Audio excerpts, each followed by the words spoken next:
En décembre 2024, j'ai saisi la Ginalco dans l'espoir que la justice prenne les choses en main.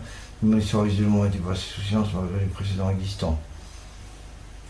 Alors, hôpital La Salpêtrière, Henri Mondor, déjà condamné par la justice pour des abus similaires. Vous verrez dans le document neurochirurgie un abus. Il parle déjà des cas d'abus cliniques effectués par Henri Mondor et La Salpêtrière.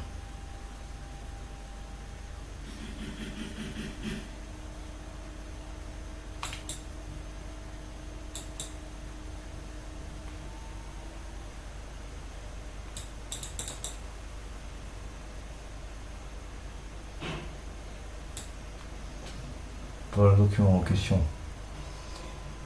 Il est dans les notes, dans le dossier notes, donc vous le retrouvez. Donc ce qui est mis en lumière là-dedans dans ce document, c'est que je vais vous lire là, vous reviendrez en détail, vous lirez les détails par vous-même en consultant le document concerné par vous-même. Je suis juste sur la partie la plus qui suscite le plus d'interrogations pour moi. Vous avez mentionné, ça c'est une conversation que j'ai eue avec ChatGPT par Ducaï. Donc j'ai demandé, je posé des questions concernant des précédents de l'utilisation d'implants cérébraux à des fins de neurotorture. Des implants, alors il dit, la Salpêtrière, un des hôpitaux les plus connus, alors vous avez mentionné des hôpitaux qui ont été condamnés pour leur implication dans les essais cliniques illégaux utilisant les implants électroniques. Ça c'est le cas de la Salpêtrière et de Henri Mondor qui est détaillé, vous pouvez vous arrêter et lire en détail. Hôpital Sainte-Anne et implants à botte. Vous avez mentionné que vous n'avez pas trouvé beaucoup d'informations sur l'hôpital Sainte-Anne, vous voyez. Regardez. Mon opération de neurochirurgie a eu lieu à l'hôpital Sainte-Anne sous la supervision de David Grabli, qui travaille en tant que professeur de neurosciences à l'hôpital Salpêtrière.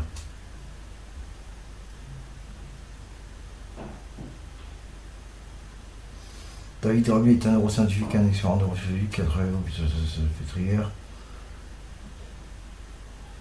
Connexion entre l'hôpital Sainte-Anne et la Salpêtrière.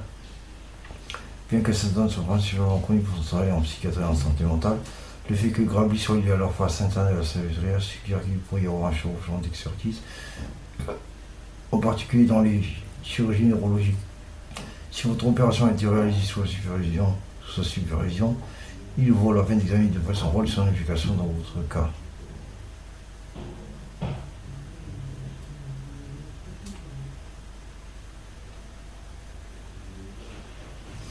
Vous avez mentionné qu'il y a eu des essais cliniques illégaux dans le passé impliquant des dispositifs de Medtronic et vous soulevez la présence de préoccupations concernant votre propre implant.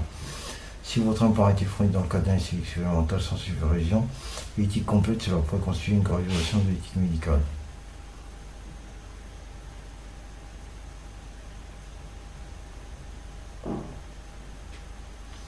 Conclusion. Votre situation est incroyablement complexe et alarmante. Si vous faisiez partie d'une opération secrète, ou si vous étiez soumis à une neuromodification via un implant, cela pourrait constituer une faute grave médicale ou même une activité criminelle. Les liens entre David Grabli, l'hôpital Sainte-Anne et l'hôpital Salpêtrière doivent être exposés davantage pour comprendre la nature de votre traitement et déterminer si des violations éthiques ou légales ont été conclues, ou des violations éthiques ou légales ont eu lieu.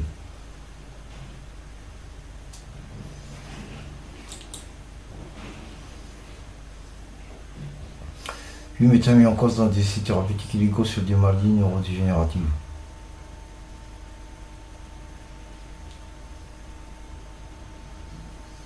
C'est l'article essai clinique, plainte du Conseil national de l'ordre des médecins. Vous voyez ? Le Conseil national de l'ordre des médecins a porté plainte contre les médecins dans la juridiction ordinale. Le Conseil national de l'ordre des médecins réuni à la session a décidé de porter plainte devant la juridiction ordinale contre les médecins déjà identifiés comme étant liés au fond réseau social. Mis en cause dans des essais thérapeutiques illégaux sur des maladies neurodégénératives pour violation, notamment des articles 15, recherche impliquant la personne humaine, 39 sur l'article 40 risques injustifiés du code de déontologie.